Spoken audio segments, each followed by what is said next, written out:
Assalamualaikum warahmatullahi wabarakatuh. Waalaikumsalam warahmatullahi wabarakatuh. Saya dari Teliti Channel, Bah. Ya, saya ingin Siap. tahu tentang rumah sehat ya. So, katanya Abah Bektogur. Bektogur ini kayak Singkatan. bahasa Jerman. Bukan Batagor. Bukan Batagor ya. Kami dari Teliti Channel, Bah, kami ingin tahu tentang apa sih bekam ya, terus totok ya, terus gurah ya. Nah, itu mungkin dari sisi manfaat atau dari sisi apa religiusnya, dari sisi kesehatan ya, biar masyarakat itu nggak gagal paham, Pak ya. Siap. Nah, jadi saya mohon untuk penjelasannya ya tentang Bektogur tadi. Terima kasih Pak Pur, Pak Heri Purnomo, punya YouTube channel Teliti ya. Ya. Jadi pada intinya secara umum kami ini punya klinik. Klinik ini namanya Klinik Rumah Sehat Bektogur. Bektogur itu singkatan dari bekam, totok, gurah ditambahin ruqyah. Oh iya. Nah, jadi tambahin lagi ada travel umroh haji, tambah lagi adalah ada herbal salam. Herbal salam. Itu dua tahun yang lalu sebetulnya kami mendeklarasikan ini. Bektogur ada pelangnya di depan dan itu atas izin guru saya ya. Bektogur itu tidak sembarang karena kami ini sudah dilengkapi dengan alat-alat izinnya juga sudah dari Dinkes. Bekam tuh saya sendiri juga misalnya termasuk terapis, bukan sombong karena memang sudah syarat sebagai terapis itu ada sertifikasinya sudah. Bekam juga sudah sertifikasi nasional dari PBI, kemudian totok, gurah, ruqyah juga sudah. Ruqyah pun juga sudah. Untuk ruqyah kami sudah mendapatkan 2 sertifikat ijazah langsung dari guru. Yang pertama adalah KBRA, Keluarga Besar Ruqyah Aswaja. Kemudian yang kedua JRA, Jamiah Ruqyah Aswaja, langsung dari LD PBNU pusat. Nah, dua-duanya sudah dapat sertifikat ijazah dari guru langsung bersanad. Ada bukunya, pedomannya juga. Termasuk kemarin kita mengadakan sertifikasi terapis ruqyah kan sudah. Jadi saya sudah dapat sertifikatnya lulus. Jadi artinya saya sudah membolehkan ijazah sama guru untuk sebagai terapis ruqyah. Nah, adapun tujuan kami sebetulnya kenapa kami ini sebagai pegawai negeri ini masih aktif nih, sekcam nih. Artinya di pemerintahan saya aktif, masih aktif. Tapi bukan berarti saya artinya meluangkan pekerjaan ini kemudian menghindari dari pekerjaan pokok, tidak. Jadi tetap saya bekerja sesuai dengan tupoksi saya selaku sekcam di Margahayu, Kabupaten Bandung, dan itu juga tidak mengganggu hal-hal yang berhubungan dengan kegiatan saya karena saya dibuat ada tim ya, ada tim ruqyah juga, saya juga termasuk di divisi hukum JRA Kabupaten, tim, dan sekarang mau dilantik juga saya masuk di tim divisi hukum ruqyah Jabar. Dan juga karena masuk tim di situ otomatis tim bekam, totok, gurah, ruqyah juga tidak harus saya. Jadi ada nanti teman saya ketika ada orang yang mau di ruqyah nih atau yang mau dibekam, ada. Saya tinggal kontak ke teman-teman saya. Ketika saya di kantor kan tidak mungkin saya bekerja dari kantor, saya bekerja enggak. Saya hanya bisa ketika saya setelah selesai kantor. Saya pulang, saya kan jam 4 nih sampai sini jam 5. Saya baru boleh saya langsung mau dibekam, mau ditotok, mau diruqyah. Saya langsung ditangani langsung. Kalau misalnya di luar jam itu saya otomatis saya kepada orang lain. Dan alhamdulillah banyak yang pasien. Berarti ini Pak ya, jadi gampangannya secara legal ya sudah berizin ya. Sudah berizin. Dari sisi kompetensi ya, baik bekam, totok, gurah, ruqyah dan sebagainya itu sudah ada kompetensi sudah ada legal formal ada kalau dengan sertifikat segala macam ya. Oke. Terus ini Bah ya, saya ingin yang masyarakat ini kadang-kadang masih masih belum paham ya, ambigo gitu ya. Mungkin satu persatu dulu Pak ya, terkait dengan bekam.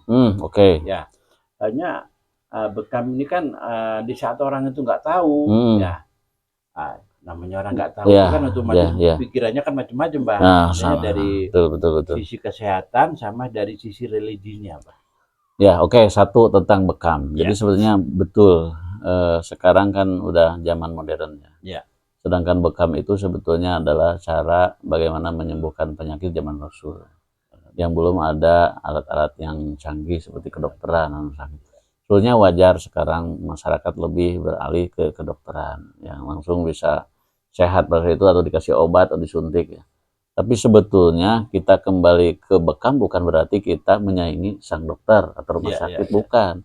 Ini mah kita kembali ke sunnah Rasul, karena bekam dan madu itu zaman Rasul sebagai obat yang utama pada saat itu ketika dia lari kemana, daripada ke dukun, dari apa ya. Bahkan dulu zaman Rasul mah bekamnya bukan secanggih sekarang, dulu mah pakai apa itu alatnya juga, sedotnya juga pakai kayak ya zaman dulu ya. Jadi sekarang mah justru batok kelapa, batok kelapa yang dicoklat. Sekarang mah lebih canggih, lebih enak ya, cuma di kop ada alatnya gitu ya. Ini alat-alatnya udah lengkap, ada 2 set, dan juga kita pakai minyak zaitun. Kita kurang apa, enak. Dan juga jangan sampai ada orang yang berpola pikiran, wah di bekam itu nanti mengeluarkan darah, ngeri. Enggak, enak, makanya coba dulu silakan. Bagi yang mau sehat ya, ini mah kan wasilah, semua Allah yang menyembuhkan penyakit. Kita hanya wasilah ini loh, orang yang ingin ingin sehat dengan murah meriah gitu, tanpa harus ke dokter pergi bolak-balik dengan ongkos aja. Sakit nggak sih, Pak? Enggak, cuma kayak diketik-ketik ini enak. Saya melihat ya, saya pernah melihat. Jadi yang di bekam itu darahnya tuh kayak. Wah enggak, coba aja. Makanya gitu. Pak Pur coba dulu. Baik oleh saya atau oleh tim saya. Enak, dan itu silakan rasakan nanti hasilnya setelah dibekam itu. Lebih ke ini. Dan bekam itu ternyata semua penyakit itu sebenarnya ada di punggung belakang ini. Dari mulai ini ada titik namanya umi gitu ya. Umi itu artinya yang titik yang ini harus digundulin dulu rambutnya nih, harus dibotakin dulu namanya. Kois namanya. Kemudian ke sini kemudian ada 3, kemudian ke bawah nih sampai kalau mau dibekam semua sebenarnya bisa 12. Titik gitu. Ada juga yang titik-titik bangsa asam urat, kemudian titik-titik diabetes, titik-titik apa ya, misalnya darah tinggi, darah nanti semua enak setelah di kop keluar darah sedikit. Contoh istri saya ini ya, sakit gigi, gigi kok dibekam juga? Bisa, masuk angin, pilek, menahun bisa, itu bekam. Terus yang lainnya seperti mau ditanyakan tentang totok juga saya udah sertifikat. Jadi daerah-daerah yang ada titik-titik yang penyakit yang dirasakan itu ditotok-totok dengan ada minyaknya yang khusus, insya Allah. Walaupun terasa nyeri ya, karena dipijit terasa nyeri, tapi nanti enak, seger, ringan gitu. Belum nanti kalau di ruqyah lah, ruqyah itu kami memang tidak memungut bayaran, artinya seikhlasnya. Artinya memang kami dari guru kami khusus untuk ruqyah memang tidak dikasih takrif. Tapi kalau bekam, totok, gurah ya, itu dikasih takrif 100.000. Gurah juga banyak yang kesini sembuh. Udah ada orang yang pilek menahun, batuk menahun ya. Kabid itu di dinas kesehatan namanya Pak Yus namanya. Kurang apa, dia kan dekat dengan dokter rumah sakit THT. Tapi kesini alhamdulillah dia udah 2 tahun ininya keluar terus di dalam hidung. Akhirnya saya gurah, alhamdulillah sekarang udah sembuh. Hanya bermodalkan 100.000, dengan ramuannya juga sudah ada ini seperti ini gurah ini dari Jawa, dari guru saya. Cuma cukup dimasukkan hidung sini 1 semprotan, kemudian mulut, penting keluar, nanti lendirnya keluar. Ini luar biasa. Orang pingin sehat dengan hanya cukup dengan ini saja. Yang pilek menahun, yang batuk menahun, yang penyakit-penyakit yang supaya napas panjang, banyak juga yang kilo-kilo ke sini supaya panjang napasnya. Kiroah ke sini sampai 2 kali, atau misalkan yang untuk doa, yang tukang adan biar mantep suaranya. Penyanyi qasidah kemarin ibu-ibu pengajian di sini Majelis Ta'lim Ilmu Koman saya 10 di sini tak gurah besoknya untuk nikahan saya, nikahan anak saya, ibu ya. Alhamdulillah suaranya melengking pada mantap semua. Padahal saya nggak bayar ini, nggak dipungut, habis saya 1 botol kemarin, tapi nggak apa-apa untuk ibu. Ini banyak yang tidak tahu manfaatnya. Jadi bekam, toto, ya, gurah, ruqyah. Ya, ruqyah. Nah, kalau ruqyah tanpa bayaran silahkan ke sini. Hanya bermodalkan saya pakai air dulu, ya insya Allah lah. Orang ingin tenang hidupnya, pengen jodoh juga, ingin cepat laku. Oke. Pingin kalau apa? Untuk ruqyah itu gini, Bah. Bagaimana kalau saya juga pernah punya ini ya, punya riwayat, maksudnya perjalanan hidup saya pernah bikin konten ya, katanya dengan apa Gus apa itu ya, lupa saya. Nah, itu jadi kita adakan rutin ruqyah itu, ya, ruqyah itu rutin. Harapan saya ruqyah itu sebagai media ya, nanti agar masyarakat akhirnya bisa mengenal lebih jauh apa sih misalkan bekam ya, toto dan gurah. Ini harapan saya berawal dari ruqyah ya. Jadi ruqyah itu kita upayakan misalkan seminggu sekali kita adakan masal. Ya, bagus itu. Bagus. Ya. Dan rencana saya memang, saya juga ketua MUI Kecamatan Margahayu di sini. Saya rencana Syawal itu mau mengerjakan ruqyah masal dengan DKM setempat. Nah, contoh yang sudah siap itu di DKM At-Taqwa di Lanur sebelah. Di Komplek Lanur Sulaiman, itu ada masjid besar, siap nanti Syawal ruqyah masal. Saya udah siapkan tim juga. Karena minimal yang ruqyah itu 10 jemaah, 1 terapis, 1 peruqyah gitu. Jadi kalau 110 saya siapkan. Itu supaya tidak terjadi hal-hal yang tidak diinginkan ketika pada saat ruqyah masal. Cukup 2 syaratnya, siapkan kantong kresek dan siapkan tisu sudah. Air nggak apa-apa yang ada. Saya pernah ini, Bah, yang pernah saya lakukan tuh di saat ruqyah itu, Bah, ya. Ada yang apa seperti kayak kasurupan, kayak apa segala macam, itu sebenarnya itu hanya konten atau memang bukan? Ini beneran.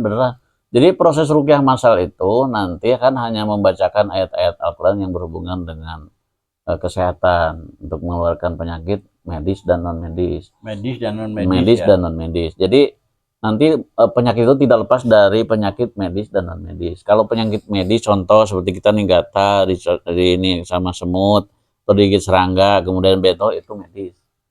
Ada di luar itu ternyata penyakit yang namanya non medis. Non medis itu ada 5 cirinya. 1 biasanya kena sihir. Yang kedua kena santet. Yang ketiga adalah dia itu ketempelan jin. Ya, benar. Yang keempat dia itu psikis, ain. Yang keempat adalah ain, kena ain. Yang kelima adalah psikis, kejiwaan, itu non medis. Nah, jadi semua nanti ketika pada saat ruqyah masal itu semua nanti terdeteksi. Ada 100 orang itu nanti dia penyakit medis atau non medis. Misalnya tadi ada kesurupan, itu biasa non medis pasti. Itu nanti akan dipisahkan. Yang kena biasa dipisahkan, nanti diperlakukan khusus. Nanti kita akan dikeluarkan jinnya itu. Dan nanti saya juga akan bertanya dengan 5 pertanyaan. Kalau dia memang termasuk non medis. 1, kalau punggung dia berat. Kalau ditanya iya, ya oke, berarti dia termasuk diantaranya adalah indikasi non medis. Yang kedua adalah tulang ekor panas. Kalau dia merasa tulang ekor selalu panas, berarti itu diantara dia termasuk kena non medis. Kemudian yang ketiga, dia selalu was-was hidupnya, susah tidur malam. Nah, itu juga termasuk dia non medis. Kemudian dia kalau malam dia suka mimpi yang tidak baik atau melihat sesuatu yang tidak di luar nalar mata gitu. Wah, ada bentuk-bentuk goib yang lewat, atau kadang ada suara-suara gitu, lihat dia secara kasat mata, itu juga bentuk-bentuk diantara ciri-ciri yang kena non medis. Nah, yang terakhir biasanya luka rokaat sholat duhur 4 rokaat jadi 3, subuh kayaknya itu 2 rokaat atau 1 subuh ke 1 rokaat udah salam. Maghrib kan 3 rokaat ya, karena 2 dia udah salam. Itu bentuk-bentuk. Kalau sudah jawaban itu iya, nah itu biasanya itu sudah pasti, dipastikan menurut deteksi kami itu sudah pastikan dia kena non medis, harus dikeluarkan. Itu ya. Nah, itu pemahaman non medis, Pak. Nah, ini yang juga banyak mengundang tanya. Ya. Jadi kaitannya dengan penyakit non medis tadi ya, misalkan sampai apa